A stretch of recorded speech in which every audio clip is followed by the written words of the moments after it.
Glyco Harmony is being promoted as a natural supplement that balances blood sugar, boosts energy, and supports metabolism. But the real question is whether it actually works, or if it's just another overhyped health product. Now, the idea behind this isn't completely fake. Glyco Harmony is a real dietary supplement, typically made with ingredients like chromium, gymnema, and herbal extracts that are sometimes linked to blood sugar support.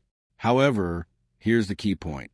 There's no solid evidence that Glyco Harmony itself significantly improves blood sugar in a reliable way. There are some limited positives. Some ingredients in the formula may support insulin sensitivity, may help reduce sugar cravings, have some research individually.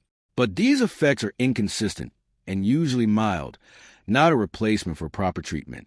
That said, there are major concerns. First, no clinical proof. There are no independent studies on the finished product, only on individual ingredients. Second, exaggerated marketing. Claims about stabilizing blood sugar, boosting energy, and aiding weight loss all at once are typical supplement overpromises. Third, scam-style patterns.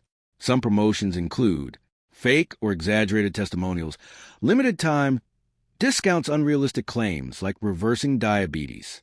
And importantly, even official sources state it's not a substitute for medical treatment. So, does Glyco Harmony actually improve blood sugar? Not in any proven or reliable way. The bottom line is this: Glyco Harmony is a real supplement, but heavily overhyped. It may offer small support if combined with a healthy lifestyle, but it won't meaningfully control blood sugar on its own. If you're dealing with serious glucose issues, medical guidance will always be far more effective. Thanks for watching. Don't forget to like and subscribe for more videos.